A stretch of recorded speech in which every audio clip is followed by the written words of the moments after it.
बघतोय न्यूजला।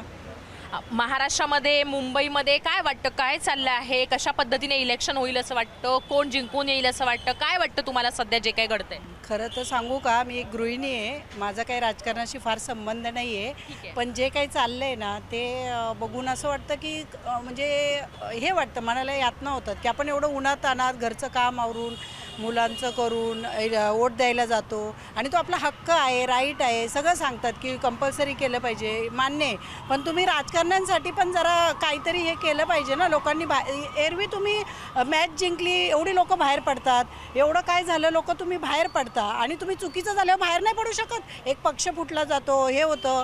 सामान्य गृहिणी असून मला हे वाटतं, मग कुठे गेले सगळे ज्ञानी आणि सगळे सन्माननीय व्यक्ती, कुठे जातात? हे त्यांनी बाहेर पडलं पाहिजे ना. अशा वेळेस का नाही मुंबईकर बाहेर येत की तुम्ही असे रोज एक पक्ष फुटतो रोज आहे आणि मत देऊन काय गॅरंटी की ती व्यक्ती तिथेच राहील म्हणून. चांगली ज्या व्यक्ती आपल्याला म्हणजे भरोसा होता की ही व्यक्ती असं नाही करू शकत, अशा व्यक्ती फुटून दुसरीकडे गेले. वेगळा गट जो मूळ पक्ष आहे त्याला तुम्ही एक गटाचं नाव देता. कसं असंच चालू राहिलं ना तर फार पॉसिबल आहे म्हणजे हे टिकून राहणं. कशाला घेता निवडणुका? डोंट वेस्ट टाईम, कोणाचाच टाईम वेस्ट करू नका. तुम्ही आधीच सांगा आम्ही इकडे उड्या मारणार आहोत आणि म्हणजे मग आम्हाला पण आमच्या मनाची तयारी करायला की हे असं होणार आहे. आता तुम्ही म्हणताय ते शिवसेनेमधल्या फुटीबद्दल सगळंच, मी कोणत्याही एका पक्षाबद्दल बोलत नाही किंवा मला कोणाचा सपोर्ट आहे किंवा मला असं बोला हेही कोणी सांगितलेलं नाही आहे, पण एक गृहिणी आणि झाले थोडंफार शिक्षण झाले आणि वाचन आहे म्हणून सांगते की का नाही कंपल्सरी करत. हां, तुम्हाला माझा राग येईल, मी नॅशनल टी व्हीला सांगते की तुम्ही नामांकन पत्र भरतानाच त्यांच्याकडून लिहून घ्या की आम्ही उड्या मारणार नाही इकडून तिकडे, तरच आमच्या त्या मताचा उपयोग होईल. आणि माझीच नाही, माझ्यासारख्या खूप जणांची ही काय म्हणतो आपण आतला आवाज आहे हा की तुम्ही असं त्याच्यात तुम्ही ऑप्शन लिहून घ्या की मी प्रामाणिक राहील ह्या पक्षाशी, तरच त्या मताचा उपयोग आहे. का अर्थच नाही आहे. लोक अक्षरशः म्हणजे केळसवाना प्रकारे नीतिमत्ता काहीच राहिलेलं नाही, इकडून तिकडे उड्या मारतं.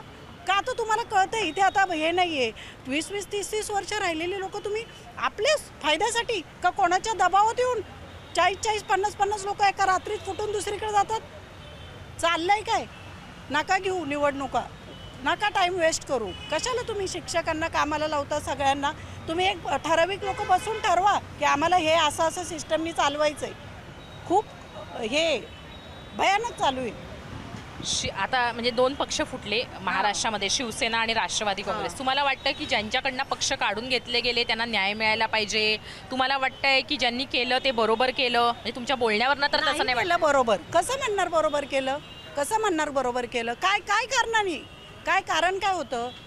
चांगलं सरकार चाललेलं, तुम्ही हे केलं आणि दुसरं बसवलंय ते की तुम्ही सांगताय की हे पहिलं जे सरकार होतं त्यांनी हे वाईट केलं ते वाईट केलं. मागे आता काय कमी आहे? मुलींबद्दल अत्याचार चालू आहे, ते शाळेचा प्रकार झाला, मेन माणसं सापडली नाही, एन्काउंटर केला. सगळं चुकीचं चाललेलं आहे, काही बरोबर चाललेलं नाही. कोण म्हणत असेल की नाही मी आता बाजारात दिवाळीची शॉपिंगला आले, तुम्ही अचानक दिसलात म्हणून बोलते. कोणत्याही राजकीय हेतून प्रेरित होऊन किंवा मला कोणी, मी कोणत्या एका पक्षाची नाही आहे, मी साधी सरळ गृहिणी, माझा घराशी संबंध आहे. सगळं महाग आहे, महागाईविषयी तर बोलूच नका. पण आता म्हणजे महिलांना थोडासा दिलासा मिळायला हवा, ज्या नोकरी करत नाही त्यांच्यासाठी लाडकी बहीण योजना पण आणलेली आहे. अर्थ नाही आहे. ज्या माझ्या बाजूला घरकाम करणारी राहते तिला तुम्ही देत नाही का? तर तिचं वय जास्त आहे, 35-30 वर्ष त्या काम करतायत. त्या लाडकी बहीणबद्दल तर मग किती शाश्वती नाही आहे, किती दिवस ते चालणार आहे? तुमच्याकडे त्याच्यासाठी पैसा आहे, पण तुम्ही सर्वे करू शकत नाही का की खरोखर कोणाला किती गरज आहे, कोणाच्या घरात किती मुलं आहेत ज्यांना खरोखर पुस्तकांची गरज आहे? हा नाही करू शकत. लाडकी बहीण, कितीतरी अशा लाडकी बहिणी की ज्यांचे उत्पन्न याचे वाईट रेशन कार्ड आहेत, लाखाचे उत्पन्न आहे, भाडे येते, त्यांना तुम्ही पैसे दिलेत, त्यांच्या अकाउंटमध्ये जमा केलेत. किती लाडकी बहीण तुमच्या गरीब आहेत हे तुम्ही सर्वे केला का? नाही. फक्त निवडणुका आली, मतं पाहिजे. तुम्हाला कोणी सांगितलं की तुम्ही पैसे वाटले की ते तुम्हाला मतं देणार आहे? तुम्ही जर ते एका पक्षाकडून निवडून येता, तुम्ही हे करता, तरी तुम्ही अपेक्षा ठेवता की गृहिणीने तुम्हालाच मत द्यायचं. याचा उपयोग होणार नाही आहे. मला कोणालाही नाव ठेवायचं नाही किंवा काही नाही, फक्त आत्मचिंतन करावं जशी मी करते.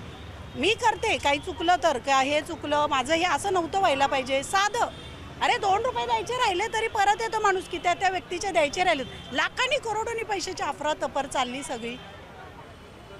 हॉरेबल आहे हे सगळं. तुम्ही इतक्या तळमळीने बोलता आहात, तुम्ही कुठल्या पक्षाशी जोडलेले आहात? काही संबंध नाही, काही नाही. मी गृहिणी आहे, मुंबईकर आहे, महाराष्ट्रीयन आहे आणि हीच व्यथा सगळ्या यांची आहे. फक्त बोलायला नको, इश्यू नको व्हायला म्हणून कोणी बोलत नाही. नाही तर सगळ्यांच्या मनात तीच भावना आहे, सगळ्यांच्या मनात A to Z. सगळे तुम्ही आता सांगता की CBSE पॅटर्न चालू करणार आहे 1 तारखेपासून. 1 एप्रिल मी आता बातमीला वाचलं, ऐकलं. अर्थ आहे का? किती गरमी आहे. 1 मेला कसं मुलांना बसवायचं? शाळेत तुम्ही चेक केलं आहे का? पंखे आहेत का? सगळं आहे का? हे आणि काय अचानक तुम्ही निर्णय लादताय पालकांवर? आधी चर्चा करा, मुलांशी करा. असाच एक गणवेशाबद्दल पण निर्णय झाला होता, म्हणजे सेम गणवेश असायला पाहिजे असं तुम्हाला वाटतं का? म्हणजे या सरकारने काही निर्णय सुद्धा घेतलेले आहेत मुलांसाठी, सेम गणवेश असतील, सकाळच्या शाळा नको असतील, तर ह्या सगळ्याबद्दल तुमचं काय म्हणणं आहे? तुम्ही विद्यार्थ्यांबद्दल बोललात म्हणून मुद्दा. हां, सकाळच्या शाळेबद्दल मी सांगते तुम्हाला, हरकत नाही. तुमचे नियम असतील, आम्ही पण हे करू तयारी. पण तुम्ही हे जे आता CBSE पॅटर्न चांगला आहे, पण तुम्ही आधी पालकांशी बोला, मुलांशी बोला की खरोखर उन्हाचा त्रास होतो का मुलांना? कोण जिम्मेदारी घेणार? मे महिन्यात आम्ही कधी एप्रिलमध्ये शाळा बंद होते वाट बघतो, कारण की एवढी गरमी असते मुलांना. त्यांचे युनिफॉर्म कंपल्सरी सगळं मुलं वैतागलेलीत, मुलं कंटाळलेलीत.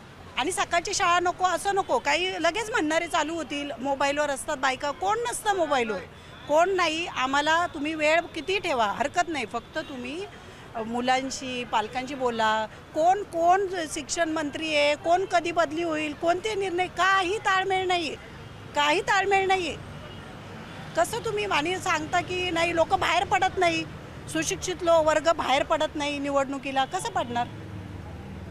सॉरी मॅडम, तुमचा खूप वेळ घेतला. काय ठीक नाही, आम्ही ह्याच्यासाठीच आलो होतो. तर थँक्यू, तुम्ही तुमची म्हणणं मांडलं त्याच्यासाठी. आणखीन पण तुम्ही म्हणजे तुमचं आणखीन काही मत असेल तर, म्हणजे विशेष म्हणजे आम्हाला समजून घ्यायचं आहे की आता शिवसेनेमध्ये फूट झाली, राष्ट्रवादीमध्ये फूट झाली, पण शेवटी म्हणजे ज्याची सत्ता येईल त्याचे जास्त आमदार पण यायला हवे. काय वाटतं तुम्हाला, कोणाची हवा आहे मुंबईमध्ये, महाराष्ट्रामध्ये? मुंबईमध्ये कोणाचीच हवा नसली पाहिजे, सत्तेची हवा असली पाहिजे.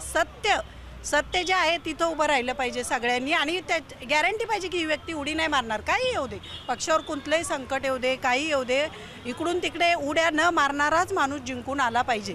हां, हरकत नाही. का असं केलं तुम्ही? एवढ्या वर्षाचा पक्ष तुम्ही असं फोडताय आणि मग तुम्ही ते रीत लागू होईल ना, अरे ह्यानी हे केलं त्यांनी ते केलं, म्हणजे ती पद्धत बंद झाली पाहिजे. निकाल बाकी आहे अजून, कोर्टात निकाल लागत नाही, कुठलीच गोष्ट वेळेत होत नाही. अदृश्य शक्ती काम करते म्हणतात. आम्हाला माहीत नाही, आम्ही गृहिणींना आम्ही काय चर्चा आमच्याच लेवलला करणार. पण हे नाही बरोबर चाललं. आणि तुम्ही मीडियाचं खूप याच्यात प्रसार माध्यमांचं पण खूप आहे. कधी कधी आम्ही बघतो ना की असं म्हणजे लिटरली वाटतं की सगळं प्लॅनिंगनी चाललं आहे. डोंट माइंड, राग मानू नका तुम्ही, पण तुम्ही माध्यमांनी का नाही प्रश्न विचारत? मी जर विचारू शकते, तुम्ही का विचारू शकत नाही? माध्यमांनी का सांगितलंय त्यांना तिसरा स्तंभ, का त्यांना स्वातंत्र्य दिले? तुम्ही बोलू शकता ना. त्याच जाहिराती रिपीट, इरिटेट होतं कधी कधी बघून. हे चुकीचं चाललंय हे पण नाही बोलू शकत, हे नाही बोलू शकत का? पत्रकारांनी जाब विचारले पाहिजेत, सांगितलं पाहिजे. म्हणजे माझा तर एक गृहिणी म्हणून इतकं चीड येते ना मला, हे असं इकडून तिकडं. आय कॅन अंडरस्टँड, पण आम्ही मुंबई तकच्या माध्यमातून प्रश्न विचारतो. एवढंच बोलणार आहे, मी जाणार आहे, याच्यावर काही वाद झाला तरी चालेल. तुम्ही असा कायदा करा की जो राजकारणी एका पक्षातून येतो आणि दुसरीकडे जातो ना, त्याच्याकडून लिहून घ्या, मी असं करणार नाही, केलं तर तुम्ही माझा एन्काउंटर करा. थँक्यू. तर ताईंनी त्यांचं मनाचं जे म्हणणं आहे ते मांडलं.